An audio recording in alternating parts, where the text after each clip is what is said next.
Hi, everyone. Thank you for joining us for our next live stream. I'll be your producer for this session. Before we start, I do have some quick housekeeping. Please take a moment to read our code of conduct. We seek to provide a respectful environment for both our audience and presenters. While we absolutely encourage engagement in the chat, we ask that you please be mindful of your commentary, remain professional, and on topic. Keep an eye on that chat. We'll be dropping helpful links and checking for questions for our presenters to answer live. Our session is being recorded. It will be available to view on demand right here on the Reactor channel. With that, I'd love to turn it over to our speakers for today. Thank you for joining.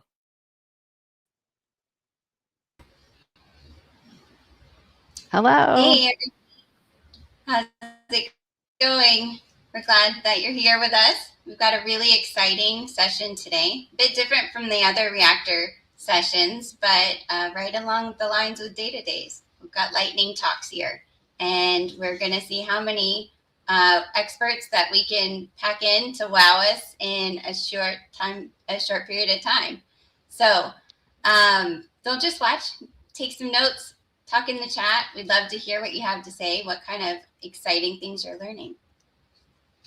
Yes, thank you. Welcome, everybody. I'm so excited to be here with my friend Jen today, where we're going to learn from 8 experts in under 1 hour. Are you kidding me? I think we're going to learn more in this hour than we've ever learned in an hour in our lives. So with that, let's jump in and see what we've got. First, let's introduce ourselves. Jen? Hey, guys. So my name is Jennifer Ratton. I lead the business intelligence and power platform practice for NFP. I spend most of my time helping teams succeed with data, AI, analytics, automation, and the Microsoft technologies. I'm a big believer that technology should empower people, not intimidate them. I'm also a Microsoft Data Platform super user, and I'm excited to be here. Stephanie. Thank you, Jennifer. Hi, yes, everybody. I am Stephanie Bruno. I am also so excited to be here. I'm a Microsoft Data Platform MVP and a Microsoft Certified Trainer and the Grand High Witch of Data Witches.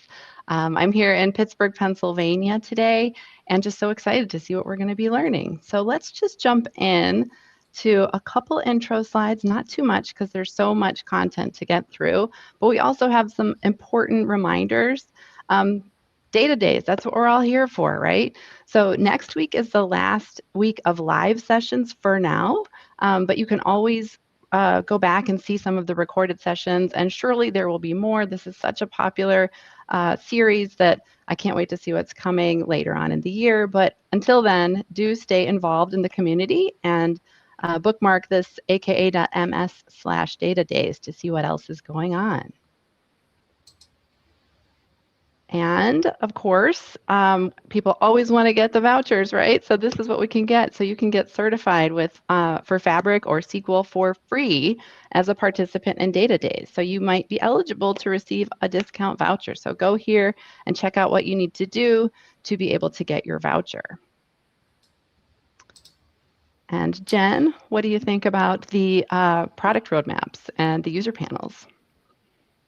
This is a really, really exciting way for people to get involved, especially if you've never really been involved before.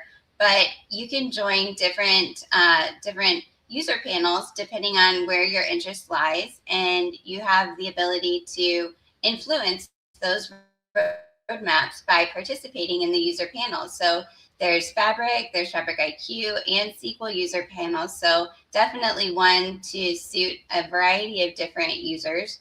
And that way you'll be able to learn about what's coming up soon, give some feedback on what's planned for the roadmap, and weigh in on how that might apply in the future. Definitely get involved there. It's definitely your way to be on top of things and making a difference. Awesome. And then one more, to me, one of the most exciting events there is. Yeah. Right? This is really exciting. I know if anybody caught the last episode of Inside the Mind of a Data Viz World Champion, it was incredible. There was a lot of really great learning tips, great insights shared from the people that have previously won. And this third round is the last round, and that just started, and it's going all the way until the 9th of August. And then you'll have the finale, which will be in Barcelona. So what this will allow you to do is participate in the DataViz World Championship and give it your go. The theme for here is lights, camera, insights. So it's all set on insights. Show us what you've got in terms of your exciting data visualizations and telling data stories. Last chance to go to Barcelona. So the people that are selected as the winners get to go over and compete in real time over in Barcelona. There's one spot left. Definitely go ahead and check that out and participate. You've got nothing to lose except maybe time, but it's worth it. So definitely participate. 100% for sure. So here's just a highlight of all the SQL and AI sessions, which are DP 800. They are available in 2 different time zones, and we've got a bunch of other sessions as well outside of the SQL and AI. Those are listed towards the bottom. And find whatever is of interest to you, something that you could learn from, something that you find exciting. Tell a friend, be involved. We'd love to have you participate. It's very exciting. You can scan that QR code. You can also use the links on the screen. All righty. Yep. We're kind of wrapping up this round of data days, but you can always go back and see the recordings from the other ones if you've missed them, unfortunately. And fortunately. All right, so I'm trying to get through these quickly because there's so much good content, but I want to make sure that we can meet our moderators. Just remember that this is meant to be interactive. There's a lot to learn, there's a lot to be excited about, and we have moderators in the chat to answer your questions. So today we are very lucky that we have Ala Ali here, as well as a lot of other volunteers. So do participate. This is kind of the most exciting part of this, is just being able to get your questions answered, make some new friends, talk about what excites you, about what you're seeing. So just make sure to participate. It's the best way. All right, so with that, I think we're right on schedule. Jennifer, do you want to introduce our first presenter?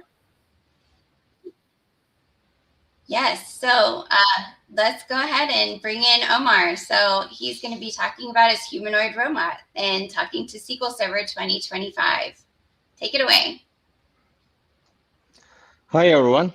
My name is Omar Çolakoğlu, and I am a Microsoft Data Platform MVP from Turkey. Today, I will not talk about vector search on SQL Server and AI on SQL Server, because my little robot will talk about you. And it's a time challenge and we don't have time, so here we go. Hi, buddy, how are you? Hello there, I'm doing fantastic, ready to dazzle you with the magic of SQL Server 2025 Vector Search. Where are we right now? We are live at Microsoft Data Days, showcasing the incredible power of SQL Server 2025 Vector Search. Jennifer and Stephanie are running the show today, and I'm your Vector Search sidekick. I have a little problem. That's me again. We connect connection problem. Sorry. Let me try it.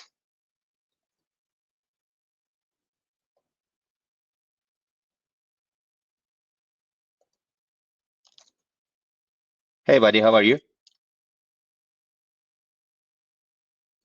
Hello there, I'm absolutely buzzing, ready to dive into the amazing world of SQL Server 2025 Vector Search. Buddy, we are normally search a database with select and like statement. So how can we search using natural language instead?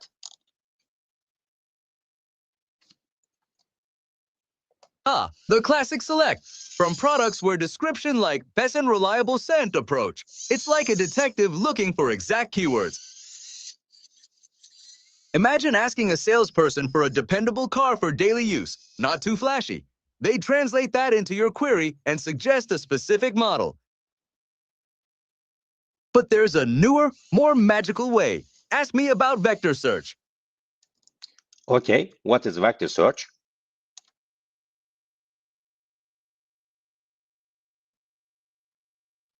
Vector search. It's like giving SQL Server a superpower to understand meaning, not just matching words.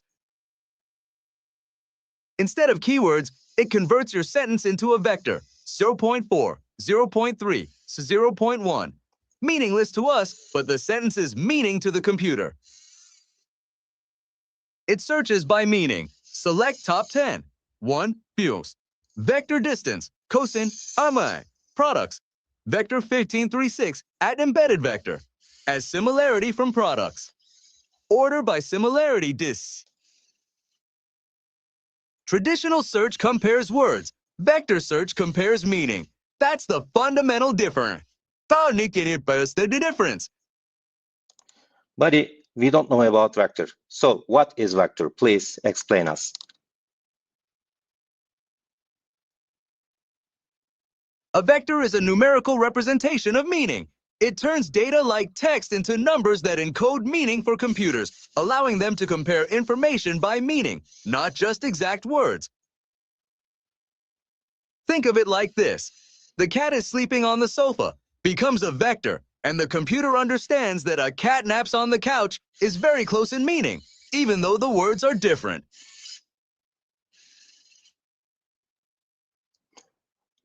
Okay, buddy, do you have a live demo for us? Do I have a live demo? You bet I do. Prepare to be amazed. I've got a fantastic on-premise SQL Server 2025 vector search demo running right now, like a super-powered product catalog. Just tell me what you'd like to find, and let's make some magic happen. He has a database on my laptop on premise, and it's a little Walmart database, and I will ask him a completely emotional sentence without any keywords, and he will vector search on this database and returns the answers to me. And I'm asking, buddy, I'm looking for a coffee which makes me feel premium. Let me consult our premium coffee database for you. You're looking for premium? Right here. The flavored coffee, single-serve cups for Keurig K-Cup brewers. Variety Pack Sampler is your ticket to a premium coffee experience, offering a diverse range of flavors to discover your perfect cup. And oh, it doesn't start. It's okay. And the last question, buddy, I will show you a picture, and please tell me what you see.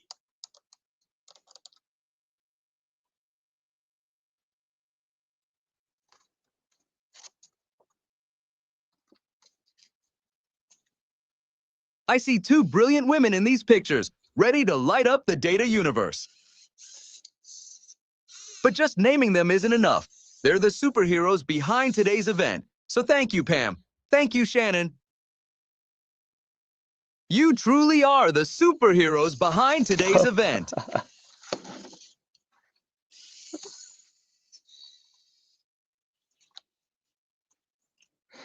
Thank you for watching us. I hope you will like it, and I hope I didn't reach my duration. And thank you for everything. See you at next session. Oh my gosh, that was Wow, awesome. that was really incredible. So we're definitely off to a big start. We've got robots and databases that we've already taken a look at, and that bar has now been set very high. Definitely felt like the future there. And now going back over to our next speaker, let's bring in Pragati, where she's going to be showing us all about her brilliancy. Yes. Hi, hello everyone. And I was amazed by the previous presentation. It was amazing.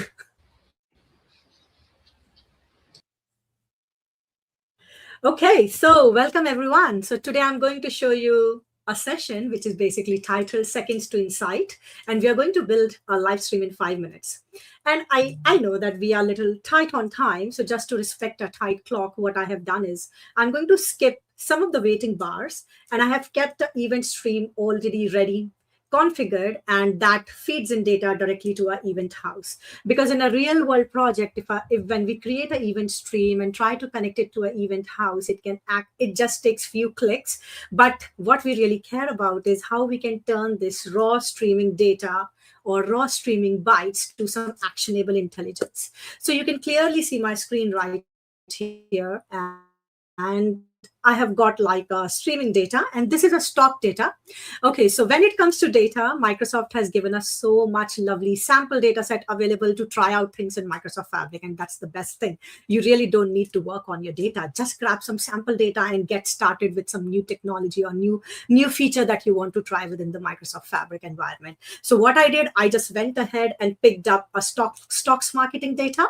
I got that data into an event stream, and this event stream feeds my data to an event house. Just to quickly show it to you, I had a workspace created in my Fabric environment where I have got my event stream, which is actually picking up my stocks data, and it writes to my event house database. And quickly showing you event house database, this is what my database looks like. And when I go to data, I'm not going into the technicalities of what the details are there on that page, but because we are more around how to generate actionable insights from the streaming data, so I'm going to focus on that more. So I've created a database within this event house, which is EH Live. And yeah, we can see that it kind of just shows that the last ingestion was done today, this minute. So basically, it is actually getting the data in live feed.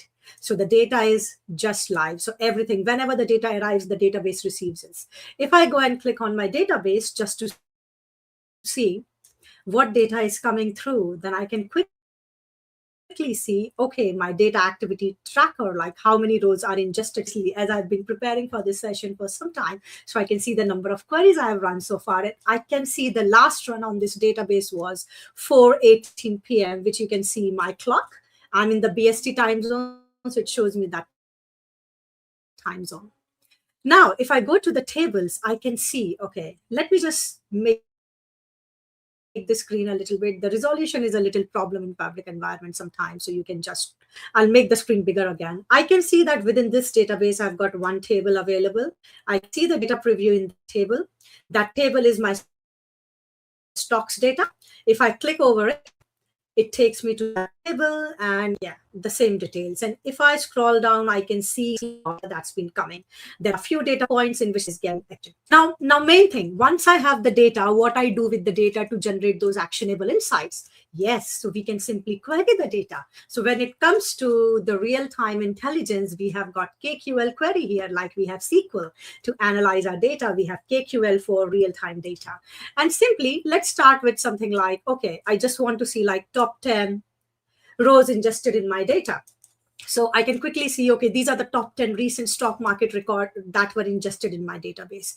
Similarly, I can go ahead and see if I just want to see some kind of real-time average closing price movements across active tickers, like in every 5-second interval, then I can run this query. And once I run this query, the beauty of the query is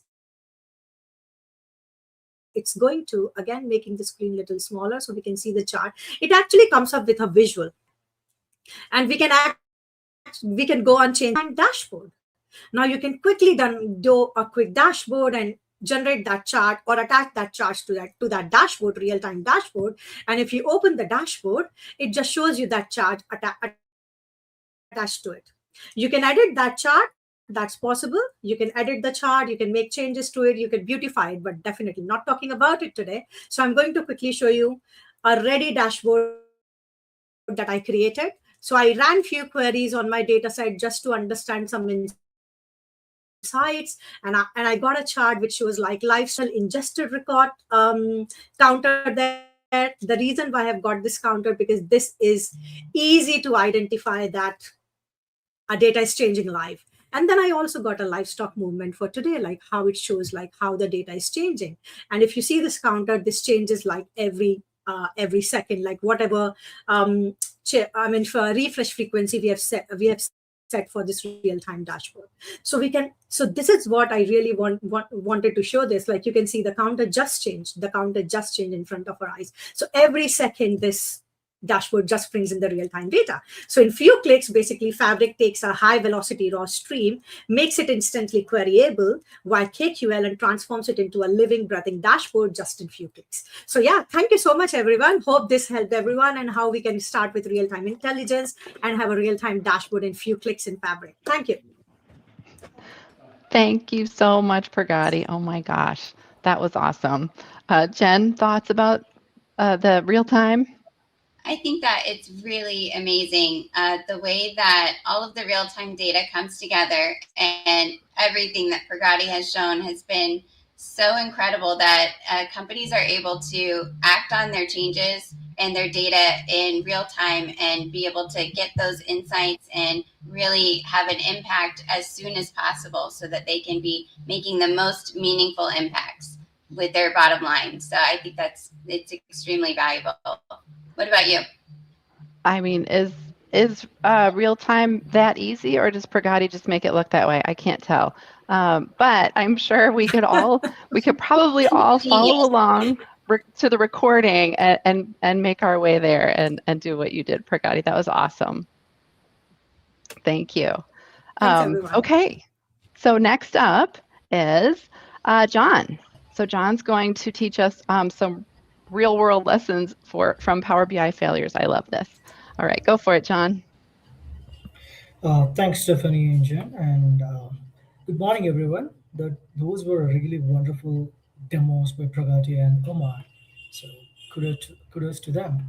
So the topic of the hour is the report was wrong, or was it? So let me ask you all a question. So how many of you have faced or ever received a message saying the report is not working, the report is wrong? You can comment in the chat, right? Okay, so if any one of you working with Power BI, SQL, Fabric, honestly, anything related to the data, you might have come across this question. My report is not working. My report is wrong. The values are wrong.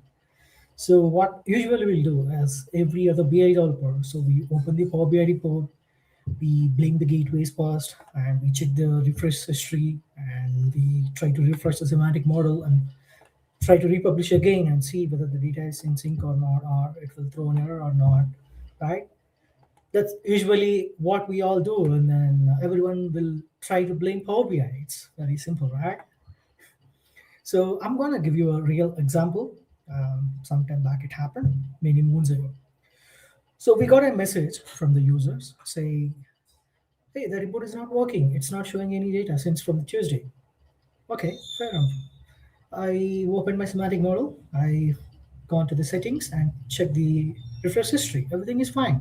All are green ticks. I don't see any error at all. Then I open the report and try to refresh the semantic model. I can see the data. It is there. But yeah, that's right. I don't see the data up to date. So the users were absolutely right. The data hasn't changed since Tuesday. So instead of me finding for issues within the report, I went back to the actual pipeline. I tried to peel off each layer and went back into the actual source. I found the actual culprit. It's very small issue. It's very tiny issue which caused this entire report to be broke, and then users are yelling it and then finally blaming the Power BI. And the issue is some people from the front office entered a purchase price a negative $5. Instead, in this instance, the negative sign was added at the end of $5, like 5 with a minus at the end. What is that the issue? That's no big deal. Why are you like blaming it? No.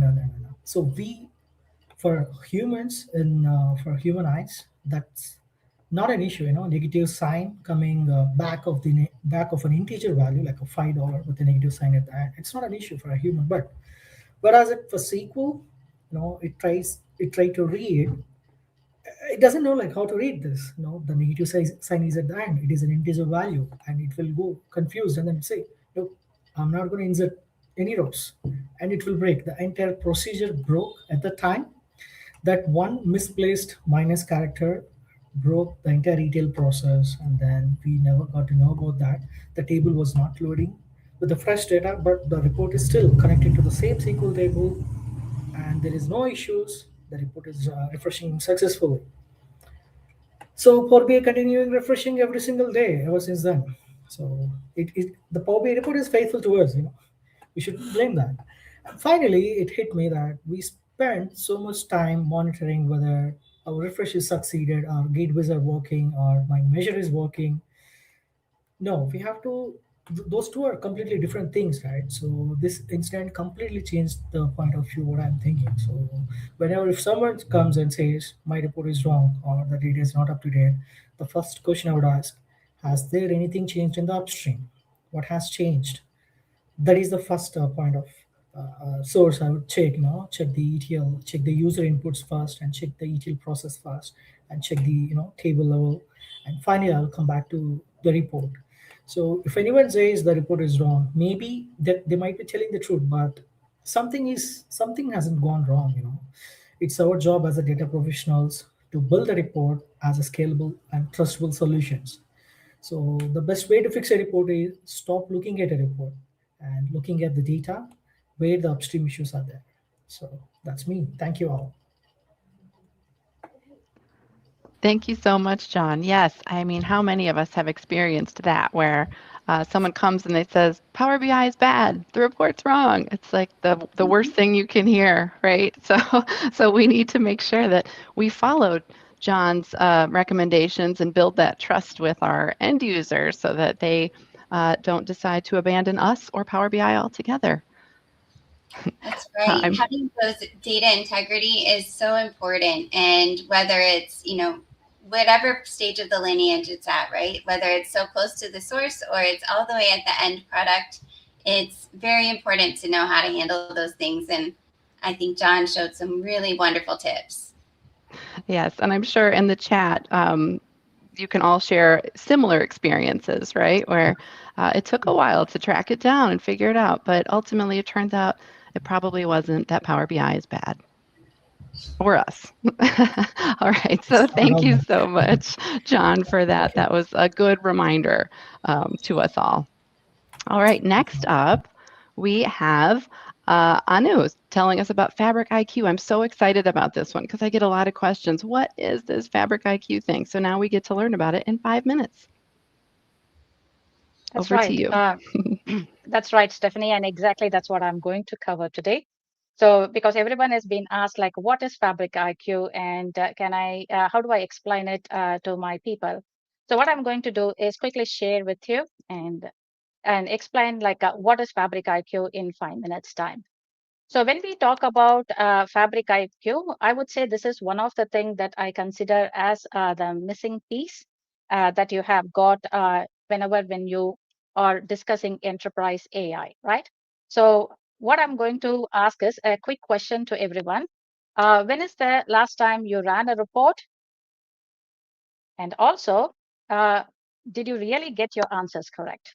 And place your hand in your heart and say that because I know like people are answering it in the chat, and you should be able to answer this question. If I ask you the situation, and this is the major problem a lot of enterprises have got, and exactly that is what the whole talk is all about. So let me explain you about Dave. So Dave is a person from finance and in an like a Fortune 500 organization, and he was going and asking AI, tell me how many active customers do we have? And Dave received an answer from AI saying, oh, we have 14,203 customers. At the same time, Priya was from sales, who is also getting ready for the meeting. And she was asking the same AI 4 minutes later, what is the active customers do we have? And it came around and said 9,850. Not surprising, right? Because this is what we tend to see in every organization. They both work for the same company. They both use the same AI, and it's the same Monday. So just in case if you're worried about whether they queried on different day, they both were confident, but it was totally different answers, and it was wrong also. So the main thing is nobody have checked what the robot has answered. In this case, like it just gave a number, they wrote it down, and they came for the meeting. And why this has happened? If you look at active customers, this is what happens in every organization. It means something different to every one of them. So finance, it means different to finance, and it means different to sales. And that's why you are seeing this discrepancy. So let us move on to the second episode in here. So why there is a gap, right? So we identified the problem is incorrect numbers are given by AI. So if you look at every organization, there are two things that they will be running on: a data layer, which is basically your tables with rows and columns, and then a business layer. And this is the unwritten rules, which actually lives on people's head. And you all know, like you go and ask the person who writes a report. And in our case, in this organization, we have Karen, and Karen knows everything when it comes to business rules. She manages everything in her report layer, and she knows exactly like what rules need to be provided in case of giving the numbers. And AI never had access to what Karen has been doing all these days. And this is where our key moment for this session is all about. So today, AI can answer questions only about your data, but with Fabric IQ, AI can answer questions about your business itself. And this is where the real shift is. And what you have to do here, nothing other than you have to provide your business rules. So which is basically Karen's unwritten business rules, right? That needs to be provided to AI. And that's what Fabric IQ allows you to do. It will have one shared ontology, your entities, your rules, your relationships, and everything the agent will also have. And so that it can provide you the same answer like what Karen is able to do that. And let us go back and rewind exactly. And now if post updating this, what Dave and Priya were able to get. Of course, now you can see the numbers. It is 11,400, no argument. And they are basically happy with the numbers because both came with the consistent numbers and also they validated it. So I'm going to just tell you, Fabric IQ helps you to get your AI agents the knowledge which people have just got on their head. So it is about us to get that information and those rules and configure it in Fabric IQ. So that's the whole shift that you are having in here. So what you have to do after this, just go back to your organization on Monday. I would say like find your Karen, find out where is the hidden truth is, and then find out, feed that information to AI and get that number so that you can go ahead and get better results. So one clear thing I'm just going to say to you is may the data be with you and along with the force so that your business users are going to get the right numbers. So the missing piece is the knowledge that people have got in their head in terms of business rules. Feed that to your AI, and that's what Fabric IQ is going to help you to do. So hopefully, I think I explained to you what Fabric IQ is all about. And this is a simple way you can go and explain it to whoever asks you what is Fabric IQ is, and you can provide them the power that you have got it today. And thanks for the opportunity for Pam as well as Stephanie and Jay. Thank you. I think that was an incredible demo and a walkthrough. It's definitely a hot topic that I've seen a lot of chatter on. People want to know, they want to make their processes faster and more streamlined. And what better way than to stop using 12 different definitions for the same calculation and make that uniform across the org. That's right. Just one of the many benefits. Yep. So I think that's a day in, day out. This is the exact problem. Yes. Thank you so much. My kids are always telling me not to be a Karen, but I'm getting the message here that it's time to find the Karen. So that's what I'm going for with this one. And also to guard my plans like the Death Star. So that's my takeaway. I'm sure other people got something a little more helpful than mine, but I'm going with Karen and the Death Star for this one. Thank you. Thanks, Stephanie and Jen. Thank you so much. Thank you. All right. So now the next up speaker is going to be Retse, and he's going to be talking to us about SQL Server and moving it to Fabric. Very excited to hear about this one. Yeah, me too, because how am I supposed to follow sessions like this? I mean, it's incredible, the content so far. So let me quickly get started, and thank you so much for letting me ramble for about 5 minutes on one of my favorite features in Microsoft Fabric.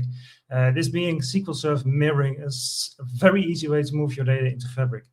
But before we dig in, I just need to clear something up for all the DBAs in the crowd. And let me quickly share my screen because I forgot to do that.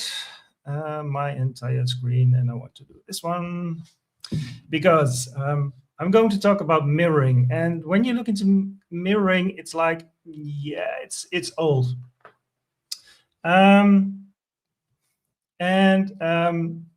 When you check out what it looks like in Fabric, it also says replication, but what I'm talking about isn't SQL Server replication. It looks like both processes had a lovely evening together and this Fabric child was born from it, but it's not as complex as replication, nor I'd almost say as ancient as SQL Server mirroring. So what is it? That's a good question. So let me tell you, it's called Fabric SQL Server mirroring. It is seamless integration, well, almost, of your SQL Server data into Fabric without having to leverage pipelines, copy jobs, data flow Gen 2, or any other items you might use to get the data into your Fabric environment. So if you're running SQL Server 2016, which is out of support, by the way, right now, to 2022, you can use the CDC option to read the changes from SQL Server and get them into Fabric. But the real gem is in SQL Server 2025, where there's a new concept. It's called change event streaming. Well, the concept essentially takes away all your effort and pushes all the changes to Fabric as quickly as it can, which is really awesome. But the thing is, what do you need to set it all up? Well, there are a few moving parts. And let me quickly get to the correct slide for that one, because that's this one. You need Azure Arc to connect to your on-premise SQL Server because you need some way of connecting and authenticating. You need an account that's allowed to read the data, and you need an on-premises data gateway to create a VPN between your server and Fabric. And you need some patience before it's all deployed, especially Azure Arc can take some time. Now, I'd love to show you a live demo of how this works, but there is, well, I call it some smell lag, but there is a lot of lag where you have to wait on stuff. So to help you out, I've created a video that nicely demonstrates all the steps and whatever you need to do to get the data into Fabric. I'll share the link in the YouTube live stream as soon as I'm out of this presentation. So when you look at the architecture, you can see a server on the top left-hand side, Azure on the right, and Fabric at the bottom with the new replicated or mirrored database. That's about it. That's all there is that's running. So why is this so much better than reading the data on your own accord, for instance, by using a pipeline? Well, as a Dutchie, the best argument is this one. The ingestion is free. You won't pay for the compute. You might pay a little for storage of the data, but getting the data in is free. And by the way, this holds true for all, if not most, if not all mirroring operations, I've been told. So only when you start to query the data is when you will see the capacity usage and stuff moving. Other than that, it's free. So another argument is that as long as it's running, it is very low maintenance. It will just keep going. Only when it breaks, you might see some ancestry from either SQL Server mirroring or replication. The other question is it fast? Well, that depends on your definition of fast. SQL Server will check every 5 seconds if there are changes in the data. If there are, it will send these changes to Fabric. It's a CSV file that needs to be processed to Parquet and added to the Delta structure. This, in my experience, takes around 20 to 30 seconds. Then it depends on how you connect to the data. If you query the item directly, you will see the changes. If you query the SQL Analytics endpoint, there may be an extra delay because the SQL Analytics endpoint needs to be updated and refreshed every now and then. Another common question is on security, on how safe is it? Well, for starters, if it's just as safe or unsafe as ingesting your data in any other way. When I have access to a lakehouse or warehouse or SQL representation of the data, I can read it. So when you mirror the data into Fabric, the security settings from your databases are not, which means you have to set it up in Fabric again, either by using Monolith security or by any other means available, whatever floats your boat. I would argue that access to the mirror data should not be allowed. You only give access to the data when it's been processed, secured, anonymized, etc. It's my default battle to fight in any project. I rarely win it, but I keep fighting that one because you have to be aware of the consequences. Now, I would argue for you to do this, to do a trial, to find out if it works for you, what you think about it, and please let me know, because it is my favorite part of Fabric right now. Thank you so much.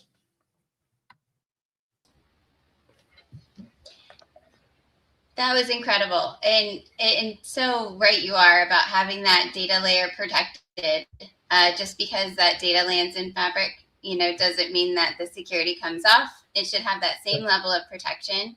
And I'm sure there's been plenty of people who've experienced a data flow being taken over by somebody that maybe doesn't have the right permissions, and then it breaks. And we certainly don't want that to happen to our mirrors. Yeah, exactly. So very good to have that consistency. Don't want those mirrors breaking. Oh, no. That's also bad luck. 7 years of bad luck, I've been told. Right. So can't have those mirrors breaking. And if you couldn't tell, Jennifer's very passionate about governance and security here. So I've noticed her ears perk up twice. So thank you both for bringing that up as well. Very important topics. Thank you. Okay. So now we're going to talk about Power BI again. Yay. Yeah, we've got Philip Burton here, and he's going to tell us about some features that you might not be using that maybe you should consider. Hello, I'm Philip Burton of idodata.com, helping people achieve their Microsoft certifications with our range of video courses. In this video, we're going to have some of my favorite Power BI features which aren't included in the PO300 exam. The first one is calculation groups. Suppose you've got calculations such as year to date, previous year, and similar measures that you need to repeat for multiple fields. Previous year sales amount, a previous year order quantity, and so on. Rather than having to repeat these calculations over and over again, you could use a calculation group. This allows you to avoid repetitive measures. Now, if I go into the model view, we can go into Data, Model tab. So here you can see we've got a section in the Model tab for calculation groups, and I have set up a new calculation group called Time Intelligence. Now, within this group, we have got various calculation items. If I have a look at an existing calculation item, say the previous year, you can see that it says previous year equals calculate, and in brackets or parentheses, selected measure, open and close bracket or parentheses. So I don't actually have to say what the measure is. I just need to say what the calculation is. And you can see some of these calculations can be more complicated. So if I now go back to the report view, here we can see we have got a matrix, and going across, we've got the time calculation column from the time intelligence group. So this is showing me all of the different calculated items. Now I can also add in a slicer, and again, I'm going to have this on the same column. So now I can say I just want the total, and then if I hold down Control, I also want the year to date. I can also use calculation items in formulas. You can see that I'm calculating a measure using the calculation item year over year percentage. Now the second feature I quite like is field parameters. This allows the end user to say what measure they're going to use. And I can create a new field parameter by going to Modeling and then New Parameter, Fields. Then I can say what measures I want to include. So I just drag them in. I can also add a slicer to this page. So once I do that, I can use that slicer with other visuals. So now you can see the measure has changed in this visual.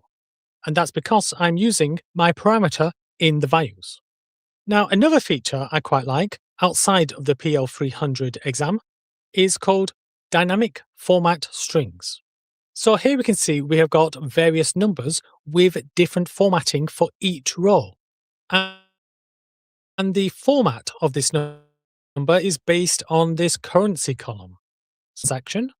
Then we can see the measure, but if I click on this drop down, I can go to Format. And we can see that if the currency is United States dollars, format it with a $ at the beginning. If it is euros, then format it with a euro sign, and so on. Now, if there are multiple currencies, then say multiple. And if it's none of these, then give me the currency symbol and then the number. So if we have a look here, we can see we have got euros, pounds, dollars, and I haven't programmed it for Japanese yen.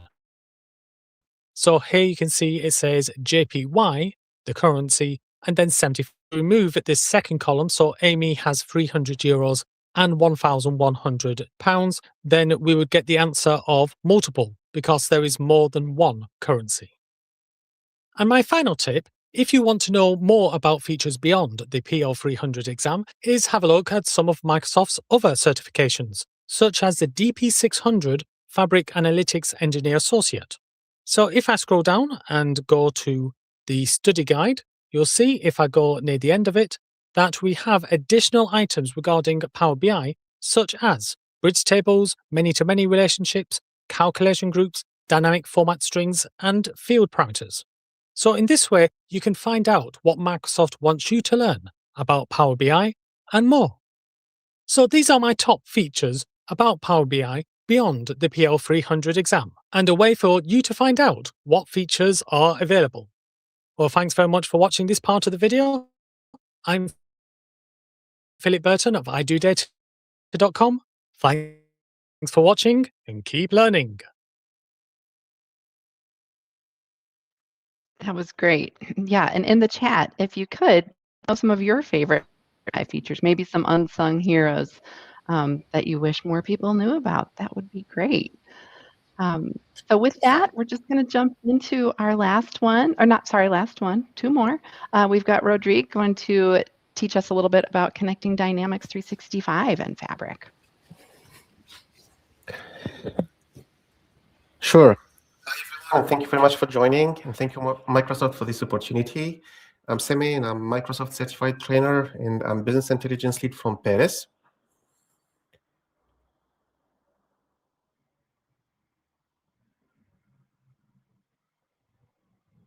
Rodrigue, you're in mute.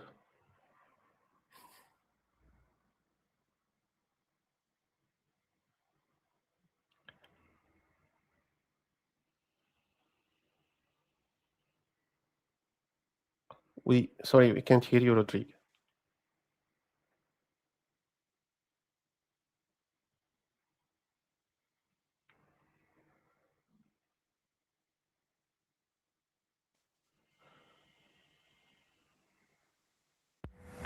Hello?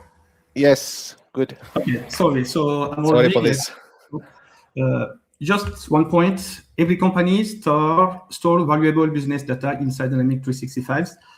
We have a customer, account, opportunity, and sometimes activities.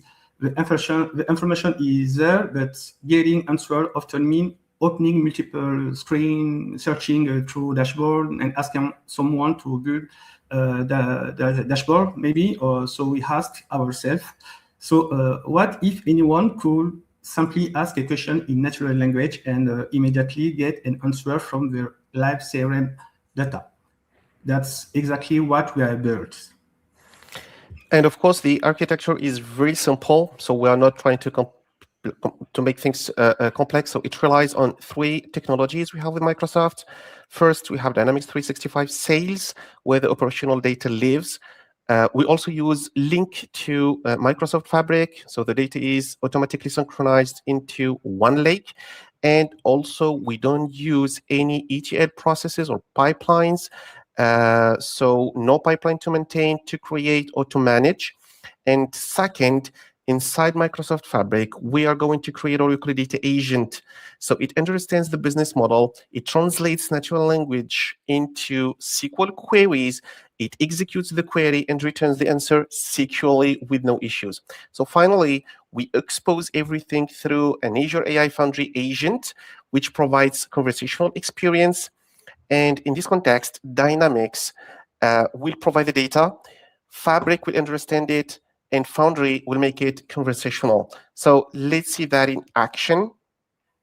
So to move to the demo, so this is a presentation of the architecture. So for the demo, we will first ask the question, so let's say every sales manager is asking. So we want to show the top 5 opportunities with the highest budget amount. So first, this is our agent. We have the agent. Just ask the questions. So show the top 5 opportunities with the highest budget amount. We ask the question to the agent. Yeah, we are linked to a CRM dynamic sales with demos data. So we hope we found something. Yeah, it's okay. As you can see, we have our answer. Notice what's happened. No SQL, no reports, no dashboard navigation. We simply ask the question and we get the answer. So the action is immediate. We don't need to add anything. We don't need to write any complex SQL queries. Just in natural language, we use the agent to ask questions and to get results from Dynamics 365. We can test another prompt, like show the total estimated value of open opportunities by stage, for example. Another one, just 1 second. Show the total estimated value of open opportunities by stage.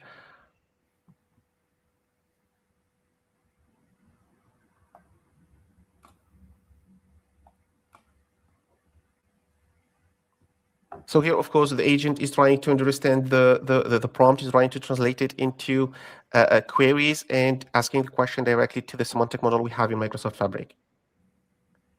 It analyzes the opportunity, it aggregates the revenue of the data, and immediately identifies the top performer. So once again, no technical knowledge required, just a question, a simple question, as simple as that, and you have everything. So yeah. One last example. So for example, show the opportunity. Yes, win rates by sales for the current quarter. So let's go.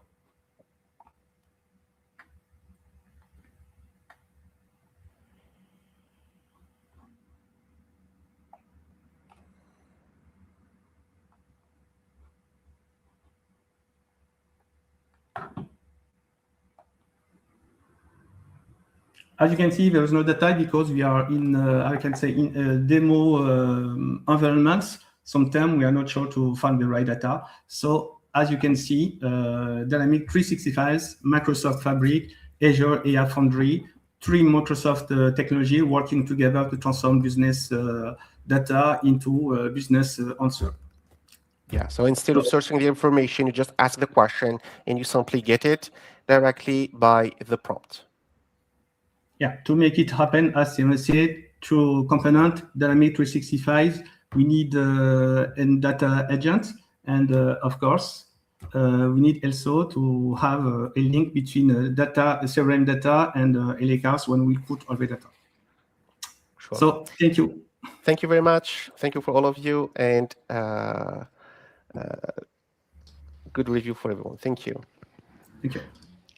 Thank you. That was a wonderful demo. I think the agents are extremely valuable. We're going to lock down the last session with some governance. So bring in Philippa. Hello. All right. 5 minutes. Let's go. In a thimble. Data and AI security and governance in Microsoft Fabric.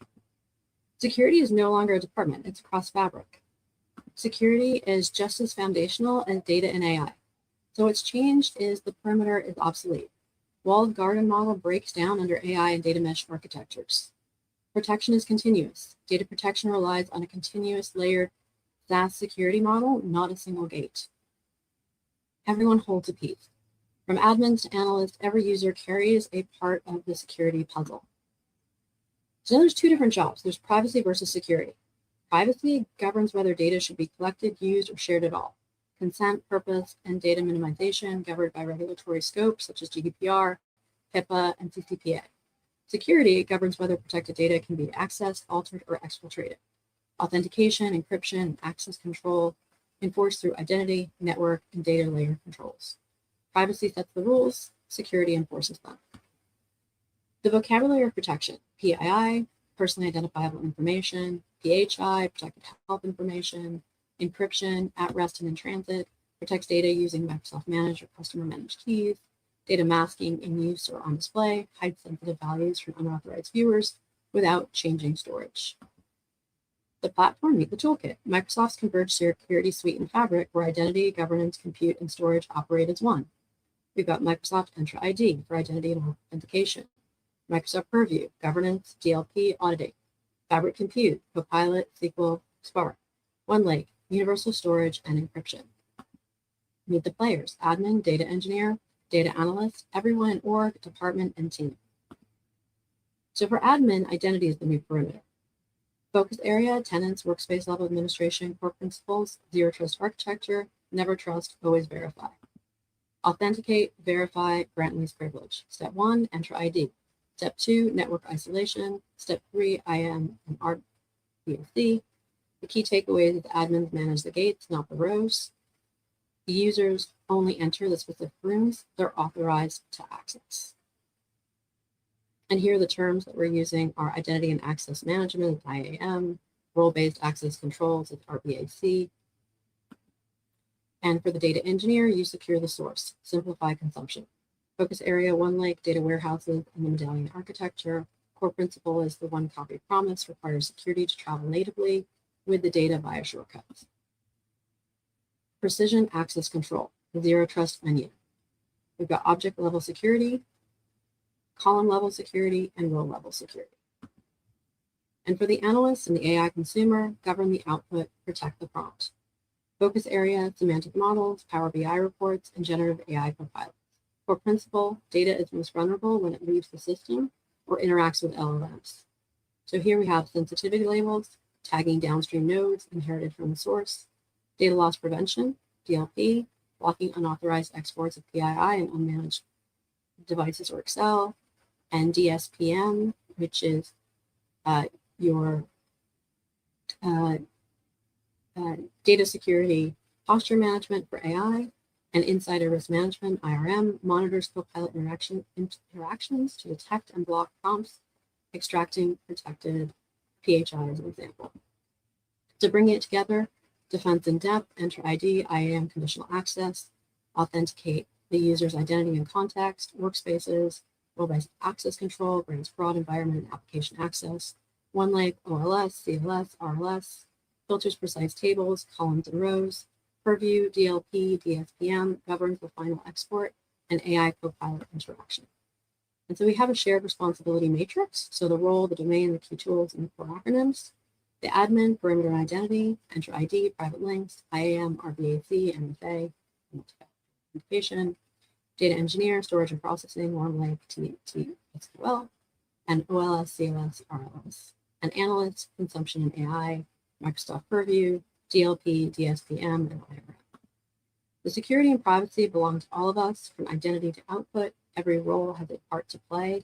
We're in this together.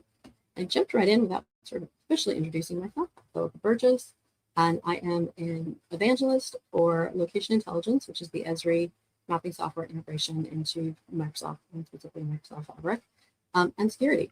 And so I am the co-lead for the Microsoft user group, and invite you to come join us. So come learn more about security, and come learn more about mapping. And thank you so much. Thank you, Philippa. That was great. I love this security in 5 minutes, right? I'm sure there's more to it, obviously, but thank you for the overview. What I took away from that was security belongs to all of us. That's right. Protect the data and democratize the tools. Exactly. So, oh my gosh, this has just been wild, right? So we heard about robots and real-time data and governance and lots of Power BI. I'm hoping everybody's been putting some of their favorite things they learned about into the chat here, because I know I have to go back and rewatch everything to absorb it all. But wow, this is fantastic. I love this lightning talk. Me too. It was so fast moving, so wonderful to get through all of these topics, and you just really, the most important things shoot straight to the top of the list. I love it. I think we should definitely do more of these.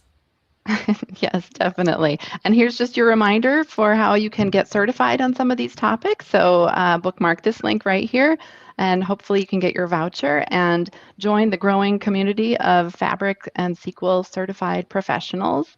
And then just as we wrap up, we had one bonus slide added to our deck here, which is pretty exciting to me. Karen and the Death Star. So again, shout out to those brilliant women behind the scenes, Pam and Shannon, that can pull off real-time slide updates, right? So thank you, everybody, for joining us today. Thank you to our presenters and to the producers and to everybody behind the scenes. I loved today's event. Any last thoughts, Jen, before we wrap up? Just echoing everything that you said, thanking everybody that was involved, and love to hear everybody's comments and keep the conversations going. Definitely get a watch on the recording. Thanks so much, everyone.